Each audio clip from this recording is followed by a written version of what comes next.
Today now we are going to discuss about state legislature. State legislature जो है, जैसा कि आप लोगों ने पार्लियामेंट पढ़ा है, जैसे मैंने बोला था कि पार्लियामेंट पढ़ा है, उसी तरह से स्टेट लेजिस्लेचर होता है। यानी कि सेंटर के अंदर कानून कौन बनाएगा? पार्लियामेंट। तो स्टेट के अंदर कौन बनाएगा? State legislature. ठीक है ना?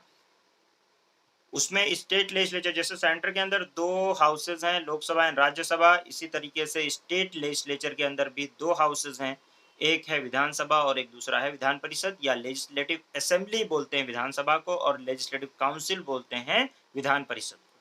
आज हम लोग उसके बारे में बात करेंगे कि दो हाउसेज होते हैं, क्या क्या चीज़ होती है। थोड़ा सा देखिए, वैसे तो पार्लियामेंट में जो पढ़ा है लगभग लगभग सारी वही चीज़ें हैं, कुछ उसमें बहुत ज़्यादा कुछ न्यू नहीं है, कुछ डिफरेंसेस हैं। जैसे कंपोजिशन में थोड़ा सा डिफरेंस है, और इसी तरीके से चेयरमैनशिप में हल्का सा विधान परिषद में डिफरेंस है, इलेक्शन में थोड़ा सा डिफरेंस है।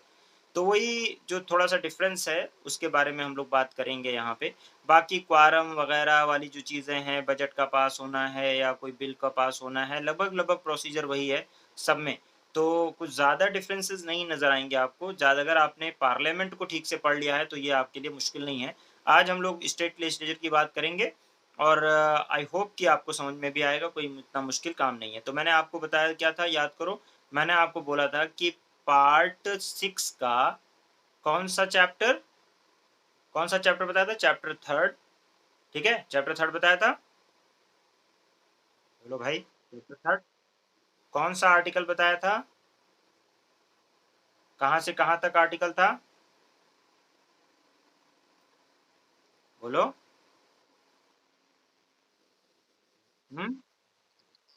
168 से कहाँ तक? 212 तक। ठीक है, तो 168 से 212 तक जो है चैप्टर थ्री, चैप्टर थ्री है legislature. Chapter three of part 6 क्या बात करता है? लेजिस्लेचर की बात करता है। अब इसके अंदर विधानसभा और विधान परिषद है। अच्छा, इस इससे यूपीएससी के अंदर, यूपीपीसीएस के अंदर इस साल भी क्वेश्चन आया, और हर साल कोई ना कोई क्वेश्चन पूछता रहता है। ये एक अच्छा टॉपिक है क्योंकि कंपैरिजन वाला पार्ट पे क्वेश्चन पूछता है। तो जिस टॉपिक से क्वेश्चन पूछता है उस पर मैं फोकस कर देता हूँ। बाकी आज मैं इसको फिनिश कर दूंगा इंशाल्लाह। एक बार लक्ष्मीकांत भी आप लोग खोल लें। आप लोगों के पास, जिनके पास बुक है, नहीं तो मैं शेयर कर दे रहा हूँ। हाँ, तो बुक है तो अच्छी बात है, खोल लीजिए।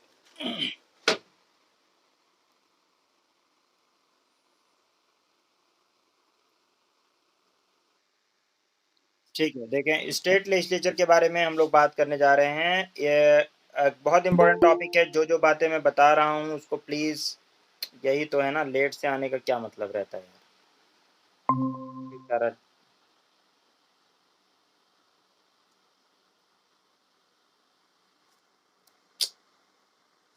ठीक है, तो स्टेट लेजिस्लेचर में जो बातें बता रहा हूँ गौर से सुने। एक पहली बात मार्क करें कि स्टेट लेजिस्लेचर जो है, जैसे कि सेंटर के अंदर लेजिस्लेचर होता है, उसी तरीके से हमारे स्टेट के अंदर भी लेजिस्लेचर होता है, यानी कानून बनाने वाला इंस्टीट्यूशन है। ठीक, ये बात समझ में आ गई होगी कि कानून बनाने वाला इंस्टीट्यूशन है। वो जो है आर्टिकल 168 से 212 ऑफ पार्ट 6 ऑफ पार्ट 6 का चैप्टर 3 के अंदर सारा डिस्कशन है कि भाई इसका ऑर्गेनाइजेशन क्या होगा, कंपोजिशन क्या होगा, ड्यूरेशन क्या होगा, ऑफिसर कौन होगा, प्रिविलेजेस क्या होंगे, सारी बातें यहाँ पे डिस्कस की गई हैं। ठीक है ना? और आपको पता है कि इंडिया के अंदर जो कोई भी, इंडिया के अंदर स्टेट लेजिस्लेचर के अंदर कोई यूनिफॉर्मिटी नहीं है। स्टेट का, हर स्टेट का अलग तरीके से लेजिस्लेचर काम करता है। हर जगह नंबर ऑफ एमएलएज अलग हैं, हर जगह नंबर ऑफ क्या नाम है आपका, एमएलसीज अलग हैं, बहुत जगह पे एमएलसीज है ही नहीं, मतलब लेजिस्लेटिव काउंसिल है ही नहीं। ठीक है ना? तो यहाँ पे there is no uniformity, uniformity नहीं है in the state legislature. Most of the state has unicameral. अब आप समझते हैं ना यूनिकैमरल? कैमरा मतलब होता है, कैमरा मतलब वन हाउस। ठीक है, यूनिकैमरल मतलब एक हाउस। ठीक है, ओके, ध्यान रखिएगा। और बाई कैमरल मतलब दो हाउस। तो ये कैमरल का मतलब होता है हाउस, समझ लीजिए। ठीक है ना? क्योंकि जैसे अगर आप लोगों ने सुना होगा कि इन कैमरा ट्रायल, सुना है कभी? इन कैमरा ट्रायल सुना है? इन कैमरा ट्रायल सुना है कभी या नहीं सुना? बोल नहीं रहे हो हैं? नहीं सुना? क्या बात कर रहे हो यार? हैं? तुमने भी नहीं सुना नदीम साहब? नहीं यार, मैंने ही बोला है इन कैमरा ट्रायल, तुम कैसे नहीं सुना? तुमने, तुम लोग ध्यान नहीं देते हो मतलब मेरी बात पे। देखो, जब भी कभी कोई ऐसा केस होता है जो, मैंने अभी जल्दी ही बात भी की है, जैसे ऐसा केस होता है जिसमें कोई ऐसी इन्फॉर्मेशन होती है या कोई बच्ची वच्ची का केस होता है, पॉक्सो वगैरह का केस होता है, तो उसको इन कैमरा ट्रायल बोलते हैं। इन कैमरा का मतलब ये है, इन कैमरा मतलब जैसे कुछ लोग समझेंगे कि कैमरे के अंदर क्या, नहीं। इन कैमरा का मतलब है सीक्रेट, मतलब एक कमरे के अंदर ट्रायल होगा, उसमें कोई बंदा नहीं आएगा, ओपन कोर्ट में ट्रायल नहीं होगा। उसके अंदर सिर्फ एडवोकेट होगा, वो बच्ची होगी या वो एक्यूज और कन्विक्ट, मतलब एक्यूज और जो है आपका जो वो है प्रोसिक्यूटर के तरफ से, मतलब दोनों की तरफ से बस दो पार्टीज रहेंगी, party one and party two, ठीक है ना।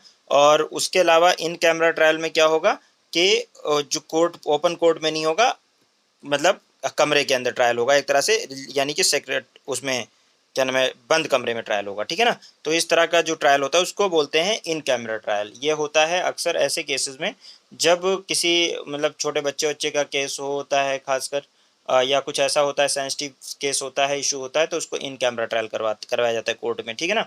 तो इसी तरीके से यहाँ पे, ये मैंने बोला है नहीं बोला, बताओ, याद आया होगा आप लोगों को? याद नहीं आया? यानी तुम लोगों से नहीं बात हुई? ठीक है, कोई बात। ठीक है, तो ध्यान रखिए कि यानी कि जब ओपन कोर्ट में होता है तो ओपन कोर्ट का उल्टा होता है इन कैमरा ट्रायल, ठीक है। यानी ओपन कोर्ट में नहीं होगा, सब लोग उसमें नहीं आ सकते हैं, सिर्फ जज होगा, एडवोकेट होगा और बाकी एक्यूज और, ठीक है, जो क्या नाम है, वो रहेगा, क्या, विक्टिम और एक्यूज, बस यही रहेंगे। गेटिंग? समझ में आ रही बात? तो इसी तरीके से यहाँ यहाँ पे जो है बाई कैम, इसी तरह, तो ये कैमरा होता है, तो कैमरा मतलब कमरा समझ लो एक तरह से। तो यूनी कैमरा मतलब एक हाउस हो, और अगर बाई कैमरल मतलब, बाई मतलब दो होता है, तो दो हाउस होते हैं। तो ज्यादातर जगहों पे तो यूनी कैमरल है, एक ही नहीं, एक हाउस है। कुछ कुछ जगहों पे बाई कैमरल भी है, यानी दो हाउस भी हैं, ठीक है। ओके। तो जब मैंने आपको बताया था आंध्रा तेलंगाना यूपी बिहार, ठीक है, महाराष्ट्र कर्नाटका, और पहले जम्मू कश्मीर के अंदर, अब वो एबोलिश हो गया, आपको पता है। तो ये जो है यहाँ पे लेजिस्लेटिव काउंसिल भी है और लेजिस्लेटिव असेंबली भी है, ठीक है, दोनों हैं। लेजिस्लेटिव काउंसिल भी है और लेजिस्लेटिव असेंबली भी है, यानी ये बाई कैमरल है। क्या है? क्या है? बाई कैमरल है, बोलो। बाई कैमरल हैं और बाकी सब यूनी कैमरल हैं। अच्छा, इसमें एक और चीज़ ध्यान रखें, थोड़ा सा एक हिस्ट्री देख लीजिए। तमिलनाडु लेजिस्लेटिव असेंबली जो है, एक्ट पास करती है 2010 के अंदर, ठीक है, मतलब एक्ट पास होता है 2010 के अंदर, ठीक है, has come into force. Legislative council in Andhra Pradesh was revived by the Andhra Pradesh legislative council in 2005 and seventh constitution amendment 1956 legislative council in the Madhya Pradesh. However, a notification effect has been made by the president. So far, there is no notification has been made. Hence, Madhya Pradesh continue to have one house only. तो बहुत सारे जगहों पे ये होता है कि भाई दो हाउसेस बनाने की बात होती है लेकिन नहीं बनाते हैं। अच्छा, यूनिकैमरल मतलब एक ही हाउस है, दो हाउस कैसे बनाया जाएगा? टू हाउसेज है, देखो, 22 स्टेट्स में यूनिकैमरल है, बाकी 6 स्टेट्स में मुश्किल से, मतलब जितने भी स्टेट बचते हैं 6 के अलावा सब यूनिकैमरल ही होंगे, जाहिर सी बात है। तो इसमें क्या होता है, यूनिकैमरल मतलब एक हाउस, और जो है बाईकैमरल मतलब दो हाउस। तो यहाँ पे देखेंगे state having by cameral system, जिसमें दो कैमरल सिस्टम होता है। State legislature consist of the governor, legislative council and legislative assembly. ये जो स्टेट लेजिस्लेचर होता है, आप लोगों को पता है कि वहाँ पे जब सेंटर के अंदर सेंट्रल लेजिस्लेचर की बात करते हैं तो प्रेसिडेंट आता है उसके अंदर, प्लस लोकसभा आता है उसके अंदर, और प्लस राज्यसभा आता है। याद है इतनी बात? तो ये तो पता ही है सबको, पता है ना? है? तो ये आता है यहाँ पे, जिसमें वो होगा, क्या नाम है, लेजिस्लेटिव असेंबली और काउंसिल होगी, तो यहाँ गवर्नर आएगा, प्लस कौन आएगा, स्टेट लेजिस्लेचर के अंदर गवर्नर आएगा, प्लस क्या आएगा, लेजिस्लेटिव काउंसिल आएगा। क्या आएगा? लेजिस्लेटिव काउंसिल और लेजिस्लेटिव असेंबली। ये तीनों आएंगे किसके अंदर आएंगे? किसके अंदर आएंगे ये तीनों? लेजिस्लेचर के अंदर, ये बात याद रखें। अच्छा, अब एक चीज और को बहुत इंपॉर्टेंट है, इसको मार्क करिएगा कि constitution provide for the abolition और the creation of the legislative council in the state. Constitution ने क्या प्रोवाइड किया हुआ है कि कैसे एबॉलिश किया जाएगा और कैसे क्रिएट होगा काउंसिल, ठीक है ना। तो accordingly constitution can, the parliament can abolish legislative council where they exist और create where it does not exist. कौन कर सकता है, कौन बना सकता है, कौन बना सकता है, बताओ भाई, पार्लियामेंट, ठीक है। पार्लियामेंट बना सकता है, एक बात ये क्लियर हो गई। अच्छा, लेकिन बनाएगा कैसे, उसको बनाने के लिए एक तरीका है, क्या है, ये नोट करिएगा बड़े ध्यान से, ठीक है ना। If the legislative assembly of the concern state pass a resolution for that effect, such a specific resolution must be passed by the state legislative assembly, yani assembly by special majority, that is the majority of the total membership of the assembly and a majority not less than 2/3 of the member assembly present and voting। ये note करिएगा, आप लोग समझ में आ गया होगा कि parliament कब पास करेगा, कब बनाएगा, जब असेंबली, कौन, स्टेट लेजिस्लेटिव असेंबली एक रिजोल्यूशन पास करेगी। क्या पास करेगी, रिजोल्यूशन पास करेगी, किससे, स्पेशल मेजोरिटी से पास करेगी। और स्पेशल मेजोरिटी क्या है कि मेजोरिटी ऑफ, यानी 50% of, more than 50% of the total membership of the house of the and that 50% should not less than 2/3 of the member present and voting। 2/3 of the member, 2/3 of the member present and voting, यानी house के अंदर जितने लोग present हैं उसका 2/3, और that 2/3 should be more than 50% of the total membership of the house. अगर इस मेजोरिटी से कौन, लेजिस्लेटिव असेंबली रिजोल्यूशन पास करती है तो पार्लियामेंट, कौन, तो पार्लियामेंट क्या करेगा, क्रिएट कर देगा या एबॉलिश कर देगा, किस चीज को, किसको करेगा, लेजिस्लेटिव काउंसिल को, किसको कर देगा, लेजिस्लेटिव काउंसिल को, ठीक है भैया, समझ में आ गई बात, ठीक है। अब पार्लियामेंट कौन सी मेजोरिटी से करेगा, the act of parliament is not to be deemed to be an amendment of the constitution for the purpose of article 368। इसका मतलब क्या है कि ये क्लियर है कि ये सिंपल मेजोरिटी से होगा, यानी कि अगर स्टेट लेजिस्लेटिव काउंसिल बनाना है, क्या बनाना है, अगर रेजोल्यूशन स्टेट ने स्पेशल मेजोरिटी से पास किया है, state legislative assembly will pass the resolution by special majority, but parliament will pass with simple majority। किससे करेगा पार्लियामेंट पास, तो ये बात समझ में आ गई होगी, हैं।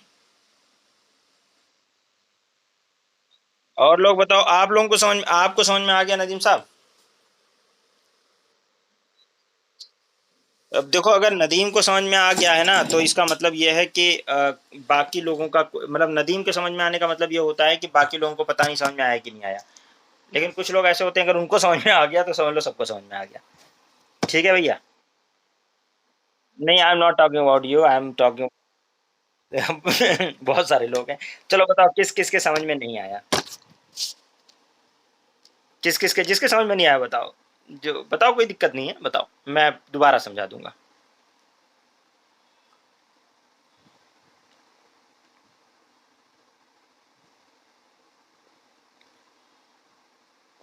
रीता समझ में आ गया, तुम्हें समझ में आ गया रीता,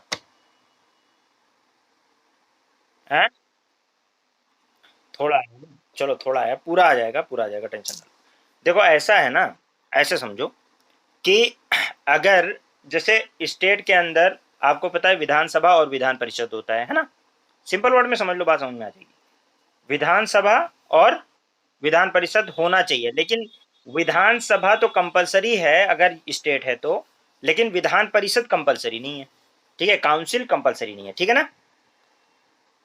अब विधानसभा का मन करे कि यार मुझे ना काउंसिल चाहिए, क्या चाहिए? विधानसभा का मन करे कि मुझे काउंसिल चाहिए।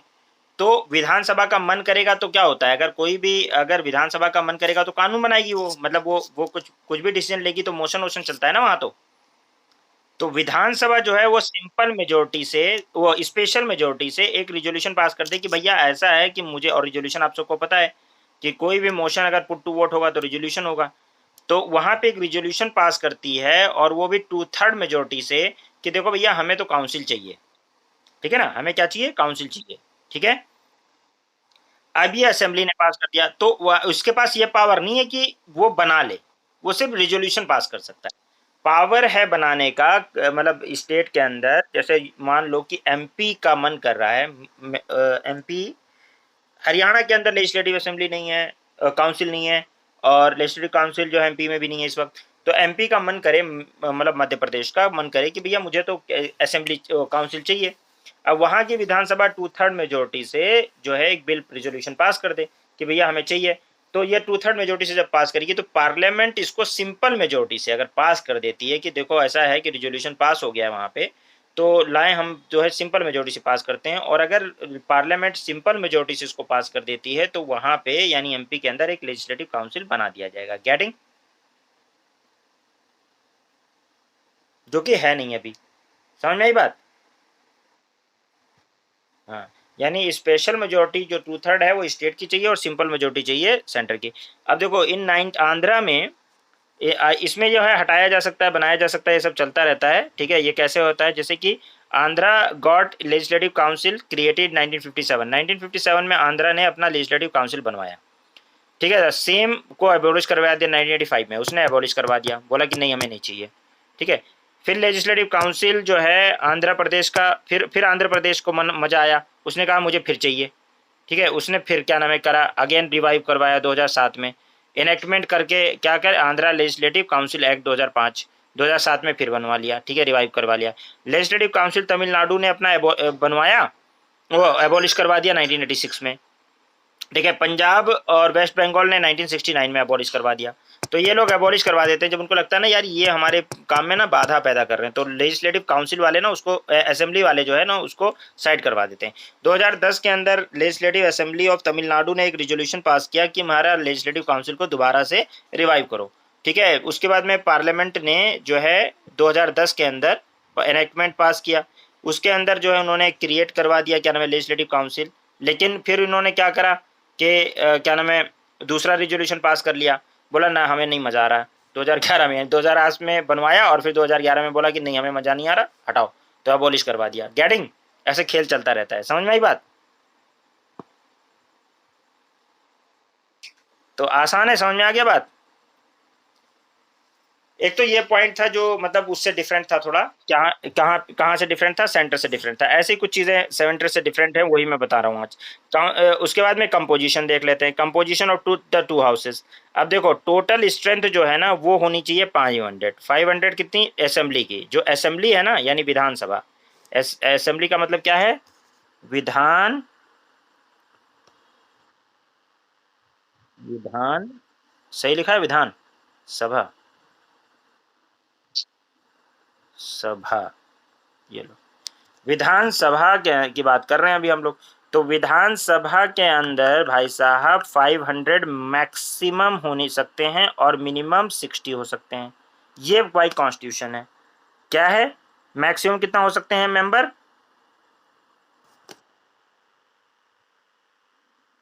ठीक है? विधानसभा की बात हो रही है, विधानसभा में। ठीक है भाई, क्या नाम है, विधानसभा में कितने मेंबर हो सकते हैं? 500 मैक्सिमम, और मिनिमम कितने हो सकते हैं? 60। ठीक है? अब जो है मीन्स स्ट्रेंथ वेरी करता है 60 टू 500 हर स्टेट का, डिपेंड करता है population size of the state. सबसे ज़्यादा सीट्स किसकी है विधानसभा की? यूपी की है। किसकी है? यूपी की है।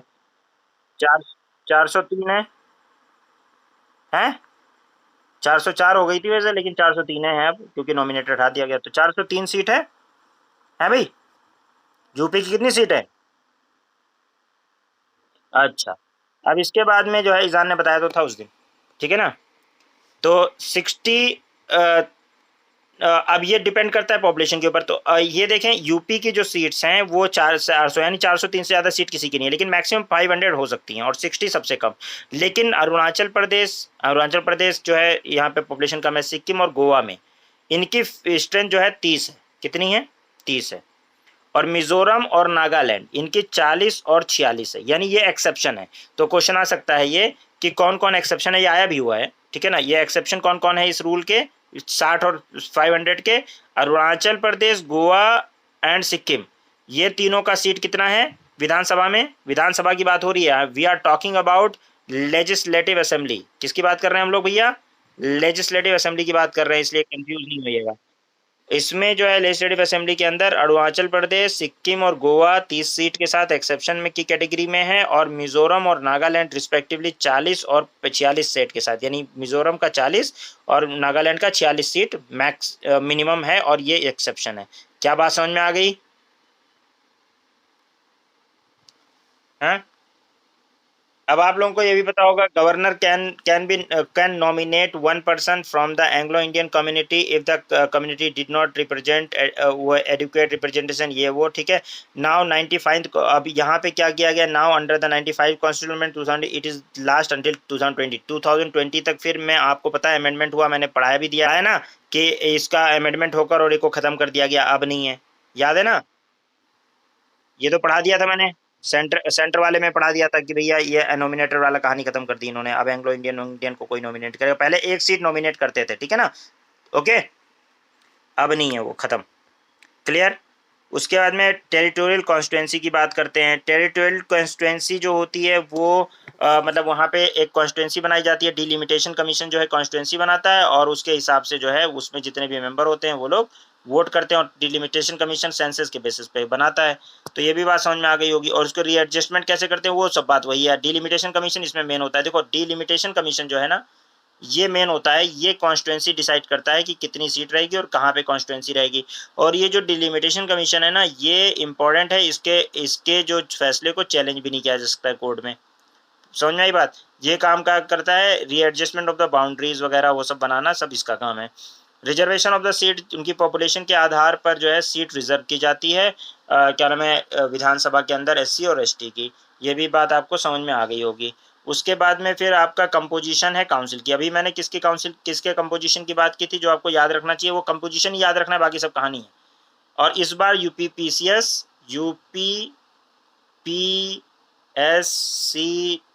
यूपीपीएससी में 2023 में 2023 में क्वेश्चन पूछा हुआ है, जो कि मैंने पहले ही डिस्कस किया था, है ना। क्या डिस्कस किया था? ये डिस्कस मैंने किया था क्लास में, और ये क्वेश्चन भी आया था, याद है कि स्ट्रेंथ की परसेंट जो है, तो स्ट्रेंथ जो है, स्ट्रेंथ क्या है, लेजिस्लेटिव असेंबली जो है, ठीक है, लेजिस्लेटिव असेंबली का काउंसिल एक तो इनडायरेक्टली इलेक्ट होगा, और मैक्सिमम स्ट्रेंथ जो होगी काउंसिल की वो 1/3 होगी, या रट्टा मारिएगा कितनी होगी, 1/3 होगी total strength of the assembly की। यानी जितनी उस स्टेट की असेंबली की स्ट्रेंथ है, ठीक है, यानी कि 403 है मान लो यूपी की, तो उसके 1/3 से ज्यादा नहीं हो सकती असेंबली की स्ट्रेंथ, ठीक है। एंड मिनिमम स्ट्रेंथ 40 से कम नहीं हो सकती। कितनी नहीं हो सकती? मिनिमम 40 होगी, और मैक्सिमम कितनी होगी, 1/3 से, असेंबली के 1/3 से ज्यादा नहीं हो सकती, ठीक है ना। वो 1/3 से ज्यादा नहीं हो सकती और 40 से कम नहीं हो सकती। ये यूपीएससी का भी क्वेश्चन है, और पीसीएस में इस साल भी पूछा हुआ है, ठीक है। और मैंने इसको इससे पहले भी आप लोगों को रिवीजन में बता भी दिया था। It means that the size of the council depend on the size of legislative. अब ऐसे क्वेश्चन भी पूछ सकता है कि क्या काउंसिल का जो साइज है, ऐसे ही पूछ ले कि काउंसिल का जो साइज है डिपेंड करता है साइज ऑफ असेंबली के ऊपर। यस, बिल्कुल डिपेंड करता है, ठीक है। और डायरेक्ट इलेक्शन इसमें होता है? नहीं, डायरेक्ट इलेक्शन नहीं होता। इसके अंदर क्या होता है, इसमें क्या होता है भैया, इनडायरेक्ट इलेक्शन होता है। अच्छा, और उसमें ये बताइए कि मतलब कैसे स्ट्रेंथ, कैसे कौन कौन इलेक्शन में पार्टिसिपेट करता है, तो मैनर ऑफ इलेक्शन क्या होगा। देखिए, उसके अंदर असेंबली के अंदर तो इलेक्शन कैसे होता है, आप लोग वोट करते हो, जैसे एमपी का वोट होता है, वो आप वोट करने जाते हो एमपी का, अगर आप 18 साल से ऊपर के हो, इसी तरह इसमें आप भी वो क्या नाम है वोट करने जाते हो असेंबली के अंदर। काउंसिल की कहानी दूसरी है। काउंसिल में जो स्ट्रेंथ होती है वो इस तरह से डिवाइड होती है, इसको याद करो। 1/3 यानी 1/3 कितना भैया? 1/3। 1/3 जो होगा ये होंगे लोकल बॉडीज वाले, म्यूनसिपैलिटीज, डिस्ट्रिक्ट बोर्ड वाले, ये लोग इलेक्ट करेंगे। ठीक है, 1/3 यानी 1/3 प्लस 1/12। 1/12 कौन करेगा? ग्रेजुएट ऑफ 3 यानी कि जो छात्र नेता होते हैं ग्रेजुएट, वो लोग करते हैं। 1/12 टीचर करते हैं। ठीक है, ओके। और 1/3 जो होता है वो MLAs, मेंबर ऑफ असेंबली, यानी लेजिस्लेटिव असेंबली वाले जो होते हैं MLA, वो इसमें वोट करते हैं। ठीक है, 1/12 टीचर प्लस स्टूडेंट करते हैं, और यहाँ पे लोकल बॉडीज वाले करते हैं। ठीक है ना, तो ये जो है टोटल मिलाकर ये पूरा, और जो बचा हुआ 1/6 बचेगा, कितना बच जाएगा? 1/6 बच जाएगा। देखो कैसे 1/6 बच जाएगा? 1/3, अब आप कैलकुलेशन कर सिखा दूं आपको, है ना, ये मतलब अब कभी एलसीएम एलसीएम तो निकाला ही होगा गंदे बच्चों, निकाला ही नहीं निकाला? तो 1/3, हाँ, तो 1/3 प्लस 1/12 प्लस 1/12। ठीक है, और ये दोनों 1/12 मिला के आपको पता है, और प्लस 1/3 ये हो गया। अब यहाँ पे प्लस 1/6। 1/6 कैसे होगा? जो गवर्नर, तो ये 1/3 किसका है? ये है आपका लोकल बॉडीज का। ये 1/12 मिला के बन जाएगा 1/6। ये 1/6 किसका है दोनों मिला के? Student and teacher. 1/3 जो है MLAs का है। ठीक है, MLAs वोट करेंगे इसमें, MLA। और 1/6 जो है गवर्नर नॉमिनेट करेगा। ठीक है ना, तो ये भी 1/6 भर के 1/3, और 1/3 अगर 3 बार जोड़ दोगे तो जाएगा 3/3। 3/3 मतलब रेशियो कंप्लीट 100% हो गया। गेटिंग? समझ में आ गई बात? नहीं आई बात समझ में? ये 1/6 प्लस 1/6 मिलाकर वन, अगर किसी को जोड़ना नहीं आता है तो ध्यान रखो 1/3 बन जाएगा। ठीक है ना? ठीक है, और नहीं तो इतना पढ़ना पड़ेगा क्योंकि सीसेट भी करना है। ठीक है, तो ये कुल मिलाकर मतलब स्ट्रेंथ 1/6 जो बचता है वो गवर्नर करता है। तो आप लोग याद कर लीजिए, 1/3 कौन करता है? Local bodies, local government. 1/12 कौन करता है? टीचर। 1/12 कौन करता है? स्टूडेंट्स जो ग्रेजुएट से ऊपर के हों, 3 साल ग्रेजुएट किया हो जिन्होंने, उन लोग वोट करते हैं। 1/3 जो है वो कौन करता है? MLAs करते हैं। बचा हुआ 1/6 कौन करेगा? गवर्नर करेगा। इस तरह से काउंसिल का इलेक्शन होगा। बात समझ में आ गई? 1/6 नॉमिनेटेड बाय द गवर्नर, जिन्होंने भी कुछ अच्छा काम किया हो। ठीक है, इसमें वही इसी तरह जैसे राज्यसभा का इलेक्शन होता है उसी तरह से proportional representation system, single transferable voting, वो सब मैं बता चुका हूँ सेंटर वाले में, वो आप जाके देख लीजिएगा। बात समझ में आ गई होगी आप लोगों को, पार्लियामेंट पढ़ाते वक्त बता दिया था। ड्यूरेशन क्या होता है? असेंबली का ड्यूरेशन होता है 5 ईयर्स, जैसा कि लोकसभा का है। अब वही सब सेम चलेगा। ठीक है, 5 ईयर्स। ओके, और काउंसिल का ड्यूरेशन कितना रहेगा? याद करो, काउंसिल का कितना रहेगा? 6 ईयर रहेगा, वो भी वाली कहानी चलेगी। ठीक है ना? कौन सी कहानी चलेगी? राज्यसभा वाली कहानी चलेगी। राज्यसभा वाली 6 ईयर्स की रहेगी, तो वो आपको पता है। और 2/3 जो है, वो 1/3 जो है वो हर 2 साल में रिटायर हो जाएंगे। कितने साल में? हर 2 ईयर्स, है ना? एवरी, बात आ रही समझ में? ये हर एवरी सेकेंड ईयर में कितने रिटायर हो जाएंगे? तो 6 ईयर टेन्योर है, और हर 2 साल में 1/3 रिटायर हो जाएंगे। तो ये बात समझ में आ गई। अब आपको पता है, मैंने बता दिया कि इसका मेंबर बनने के लिए क्या क्वालिफिकेशन है। तो भैया सिंपल ये है कि भैया सिटीजन ऑफ इंडिया होना चाहिए, जैसे लोकसभा वाली है। इलेक्शन कमीशन ऑफ इंडिया के यहाँ ओथ लेना पड़ेगा, ओथ ले लो। और अगर असेंबली में लड़ना है तो 30 साल, वो काउंसिल में लड़ना है सॉरी तो 30 साल, और असेंबली में लड़ना है तो 25 साल, वही जो लोकसभा राज्यसभा वाली है ना? उसके अलावा रिप्रेजेंटेशन ऑफ पीपल एक्ट के तहत वही सब के करना, क्या नाम है, कोई क्राइम व्राइम में इन्वॉल्व ना हो, वो सब जो क्वालिफिकेशन डिस्क्वालिफिकेशन सेंटर वाली पढ़ाई थी, जाके एक बार पढ़ लेना, वही सेम है। रिप्रेजेंटेशन ऑफ पीपल एक्ट, वो सारा ब्राइब लेते हुए ना पकड़ा गया, वो सारी कहानी सब सेम है, ये एकदम सेम है। क्या वाली कौन सी पढ़ोगे? सेंटर वाली जाके देख लेना भैया, क्या नहीं, पार्लियामेंट देख लेना, उसमें सारा जो डिस्कशन है वही सेम बातें यहाँ पे भी चल रही है, कुछ खास चेंजेस नहीं है। डुअल मेंबरशिप नहीं मिलेगी, रिजाइन रिजाइन करना स्पीकर को करना पड़ेगा, अब्सेंस रहोगे 60 दिन तक तो सीट गायब हो जाएगी। वो सारी बातें वही हैं। प्रेसाइडिंग ऑफिसर स्पीकर कहलाता है, डिप्टी स्पीकर होता है जो उन्हीं में से चुना जाता है। यहाँ पे एक बस जो चेयरमैन है काउंसिल का वो उन्हीं में से होता है। चेयरमैन वहाँ राज्यसभा वहाँ पे वाइस प्रेसिडेंट होता था, यहाँ पे उन्हीं में से चुना जाएगा, सिंपल है। उसके अलावा वाइस चेयरमैन चुना जाएगा और काउंसिल पैनल ऑफ चेयरपर्सन चुने जाएंगे। फिर समन क्या याद है? बोलो बोलो, याद है? समन याद है? अब मुझे बताते चले जाओ, जो जो याद है हम उस पे क्या नाम है टिक लगाते देते हैं भैया। जो जो याद है, जहाँ जहाँ रेड लगा देंगे वहां तो आप ये समझ लीजिए हम ग्रीन ले लेते हैं और उसको ग्रीन सिग्नल दे देंगे। और अगर जहाँ नहीं याद है मुझे बता दीजिएगा, मैं बता दूंगा। समनिंग याद हो गया, याद है?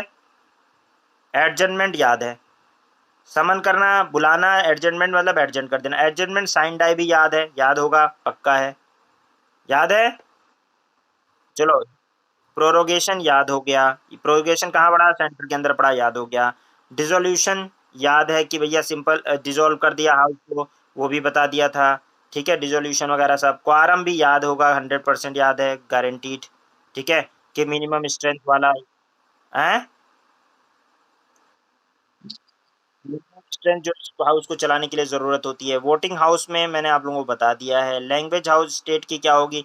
ऑफिशियल लैंग्वेज हिंदी और इंग्लिश होगी, ठीक है, ज़्यादातर। और उसके अलावा भी अदर लैंग्वेज भी परमिट किए जा सकते हैं। राइट ऑफ मिनिस्टर और एडवोकेट जनरल, वही जो अटॉर्नी जनरल का राइट था और जो क्या नाम है आपका मिनिस्टर का राइट था, वो मैं पहले बता चुका हूँ ना कि वो अपने हाउस के अलावा दूसरे हाउस में भी जाके बोल सकता है, पार्टिसिपेट कर सकता है। ऑर्डिनरी बिल कैसे पास होगा? मैंने फर्स्ट रीडिंग बताया है, सेकंड रीडिंग बताया, थर्ड रीडिंग बताया, क्या नहीं बताया है? बता दो जरा मुझे, बताया है ना? पार्लियामेंट याद करो। और गवर्नर ने एसेंट देना है तो गवर्नर या तो एसेंट दे देगा, या तो विथहोल्ड कर लेगा, या तो रिटर्न कर देगा ऑर्डिनरी बिल को, या तो फिर प्रेसिडेंट के कंसिडरेशन के लिए रख लेगा कि साहब अभी हम कंसिडर करके बतावाएंगे प्रेसिडेंट साहब से। वो बता दिया मैंने। तो वीटो वीटो भी मैंने बता दिया था, उसी में आ गया। मनी बिल के केस में वो रिकंसिडरेशन के लिए नहीं भेज सकता गवर्नर, वो बात है। और वो सिंपल मेजोरिटी से विधानसभा पास करेगी, 14 दिन के हवाला, वही कहानी उसमें है काउंसिल के लिए। ठीक है, बाकी ऑर्डिनरी बिल में क्या होगा? दोनों हाउसेज में इंट्रोड्यूस हो सकता है, दोनों में पास करना जरूरी है, ये होता है ऑर्डिनरी बिल में। ठीक है ना, समझ में आ गई होगी बात। और जो क्या नाम है वो होता है मनी बिल, उसके अंदर क्या है? सिर्फ वो विधान, जैसे वहाँ पे लोकसभा पास करती है वैसे यहाँ पे विधान सभा पास कर दे, बात बन गई। असेंबली से को 14 दिन के अंदर वापस करना है, नहीं तो डीम टू बी पास मान लिया जाएगा। वो सारी कहानी जितनी भी वो वाली थी वो सेम है। जिस तरह से इक्वल कहाँ पे है? नॉर्मली नॉर्मल सिचुएशन में ऑर्डिनरी बिल वगैरह के केस में तो इक्वल है। ठीक है, इक्वल है, मिनिस्टर वगैरह बन सकते हैं दोनों हाउसेस के मेंबर। इसी तरीके की रिपोर्ट वगैरह कंसिडर करने के केस में नॉर्मली लोकसभा और वो क्या नाम है आपका असेंबली और काउंसिल इक्वल है। अनइक्वल कहाँ पे है? मनी बिल के केस में। मनी बिल के केस में काउंसिल वो असेंबली ज़्यादा पावरफुल है, काउंसिल कम पावरफुल है। ठीक है, बात समझ में आ गई होगी, समझ में आ गया? आ रही बात समझ में? तो वो सारा है, बाकी सारे वही सब सारी चीज़ें जो आपने पार्लियामेंट के अंदर राज्यसभा के लिए पढ़ी थी वही सारी यहाँ पे डिस्कस कर लो। है भाई, क्या कह रहे हो? मेरा हाथ लग गया ना, कहाँ पहुँच गए? कौन सा पेज नंबर? कॉन्स्टिट्यूशन अमेंडमेंट की बात ही नहीं होगी जब कॉन्स्टिट्यूशन अमेंड कर ही नहीं सकते। इनकी औकात है कॉन्स्टिट्यूशन अमेंड करने की? कैसी बातें करते हो यार? हाँ मतलब नहीं कर सकते। ठीक है, चलो। तो समझ में आ गई होगी बात, आ गई सर? अब हाँ चलो, आ गए हम लोग। तो मैक्सिमम ये टेबल तो मैंने वैसे ही बता रखी है। जो पार्लियामेंट अगर किसी ने पढ़ा नहीं है तो उसके समझ में कम आएगा। जिसने पार्लियामेंट पढ़ लिया है वो फोड़ देगा, कोई दिक्कत नहीं है।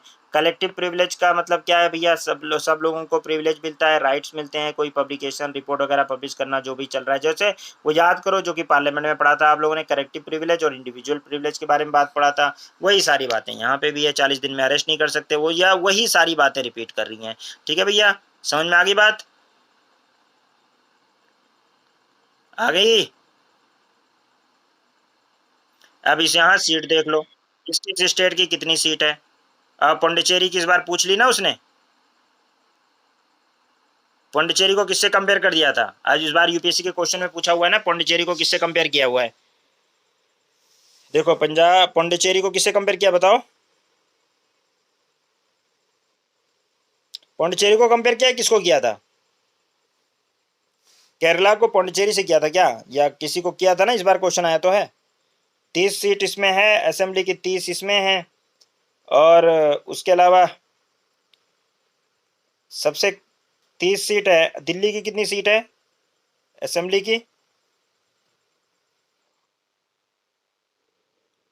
देख लो भैया, दिल्ली की कम सीट नहीं है, 70 सीट्स हैं, ठीक है। और 30 सीट पौंडीचेरी की है। तो यूनियन टेरिटरीज में दो ही यूनियन टेरिटरी, या जम्मू कश्मीर ही है ना? जम्मू कश्मीर की कितनी सीट है? अब तो आ गया ना, जम्मू कश्मीर की कितनी सीट है?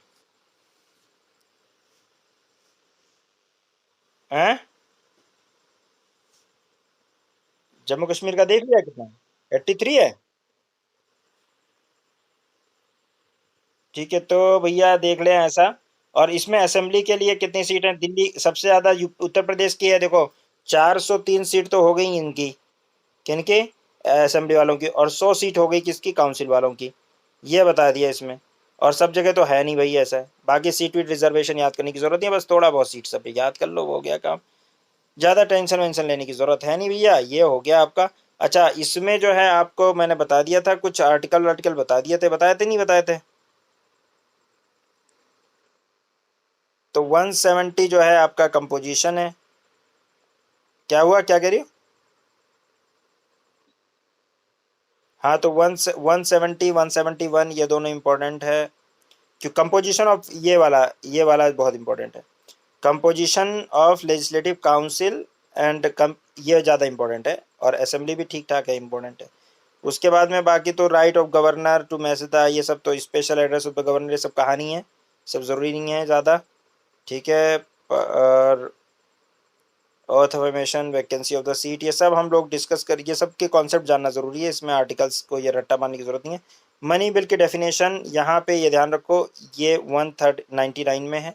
इस 198, 199, 197, ठीक है। और ये 201 एंड 200, ये कुछ आर्टिकल हैं जो इसमें इंपॉर्टेंट है। उसके अलावा आपका एनुअल फाइनेंशियल स्टेटमेंट यहाँ पे जो होता है वो 22, वहाँ पे क्या था याद करो,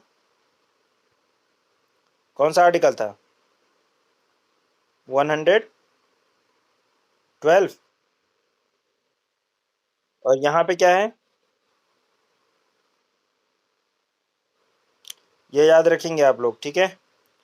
ये वाला अप्रोप्रिएशन ये इंपॉर्टेंट है। उसके अलावा supplementary and additional excess grant, वो जो मैंने पहले बता रखा है, 205 में यहाँ पे है। Vote on account, vote on credit, वहाँ 206 के अंदर है, ठीक है। और उसके अलावा जो है रूल और प्रोसीजर वाली बात 208 में है।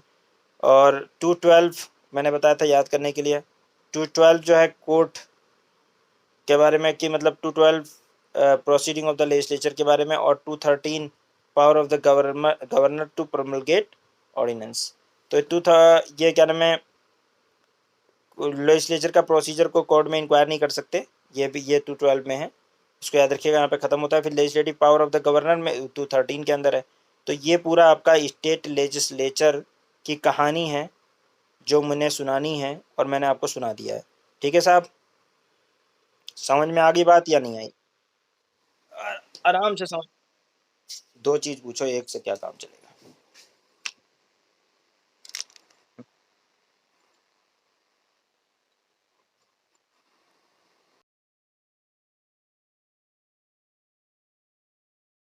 फोर्टीन में आई थिंक आया हुआ है, प्लीज, कि स्टेट जहाँ पे लेजिस्लेटिव असेंबली हो, वहां पे क्या नाम है, चीफ मिनिस्टर को अपॉइंट कौन करता है, ये क्वेश्चन आया हुआ है। जहाँ जैसे दिल्ली है, दिल्ली में क्या है, लेजिस्लेटिव असेंबली है दिल्ली में, और दिल्ली यूनियन टेरिटरी है। तो उस यूनियन टेरिटरी पे जहाँ लेजिस्लेटिव असेंबली हो, वहां पे गवर्नर को अपॉइंट कौन करता है? जैसे कि स्टेट के अंदर गवर्नर, सॉरी, चीफ मिनिस्टर को अपॉइंट कौन करता है? चीफ मिनिस्टर को जैसे कि स्टेट के अंदर गवर्नर अपॉइंट करता है, सबको पता है। तो स्टेट यूनियन टेरिटरी के अंदर, दिल्ली के अंदर, क्या चीफ मिनिस्टर को लेफ्टिनेंट गवर्नर अपॉइंट करता है? ये एग्जाम में क्वेश्चन आया। सीएलसी के अंदर एक बार ऐसी डिस्कशन हो गया था, ये दो वाली मैम से बच्चों ने पूछ लिया क्वेश्चन। मैम कह रही है हाँ बिल्कुल, एलजी अपॉइंट करता है। अब मैम को ने शायद प्रोविजन नहीं पढ़ा होगा आई थिंक, या वो यूपीएससी वाले, वो लोग लॉ में ज्यादा रहते हैं, यूपीएससी वाले जीएस में ज्यादा रहते हैं। तो मैम का लोगों ने वो करना शुरू किया कि ये देखो मैम को इतना भी नहीं पता। मैंने कहा देखो ऐसा है साहब ना, हीरो ना बनो। ठीक है, मैम को पता है जो चीज़ उनको पता होनी चाहिए। शी नो द लॉज़, आपको पढ़ा रही हैं कॉन्स्टिट्यूशन, बढ़िया है। आप बेमतलब में पंगे मत लीजिए। और ऐसा है कि अगर आपको पता है, छोटी-सी बात है भई, चलो वो आदमी के ज़हन में नहीं है। प्रेज़िडेंट अपॉइंट करता है, ध्यान रखिए, लेफ्टिनेंट गवर्नर नहीं करता। लेफ्टिनेंट गवर्नर सिर्फ़ बहुत दिलवाता है, ठीक है? प्रेज़िडेंट अपॉइंट करता है चीफ मिनिस्टर को। तो मैंने कहा ठीक है, अगर मैम को नहीं, मान लो उन्होंने नहीं ध्यान दिया इस प्रोविज़न को, इसका मतलब ये नहीं कि मैम को आता नहीं है, ठीक है? उनको जो आता है आपको पढ़ा रही हैं ना, तो कुछ तो सिखा ही रही हैं। सी इज़ टीचिंग। तो लेकिन लोग, बच्चे जो हैं बड़े होते हैं बदमाश। अब वो एक चीज़, नई-नई तैयारी-वैयारी में थे बच्चे, तो उसमें उन्होंने काफ़ी मैम का मज़ाक उड़ाया इस बात को लेकर बैच में, और इसीलिए शायद उन्होंने क्वेश्चन भी पूछा था कि मैम कॉन्स्टिट्यूशन पढ़ा रही हैं तो बताइए ये वाला। और एक टॉपिक भी चल रहा था यूनियन टेरिटरी, तो ठीक है, हो जाता है कभी-कभी सबसे। लेकिन ऐसा कुछ करना नहीं चाहिए, क्योंकि एक फैक्ट कोई चीज़ है, चलो ठीक है, कभी-कभी ज़हन में नहीं है। बाकी उनको बहुत सारे केसेस याद थे, बहुत सारी चीज़ें याद थी जो वो पढ़ाती थी, समझाती थी, अच्छा पढ़ाती थी। कुछ ना कुछ तो उनसे सीखा ही होगा लोगों ने, लेकिन बहुत मज़ाक उड़ाया उनका। तो इसलिए नहीं करना चाहिए सर, ठीक है। हाँ, तो ये है कि भाई प्रेज़िडेंट जो है, वो अपॉइंट करता है चीफ मिनिस्टर को, ना कि लेफ्टिनेंट गवर्नर।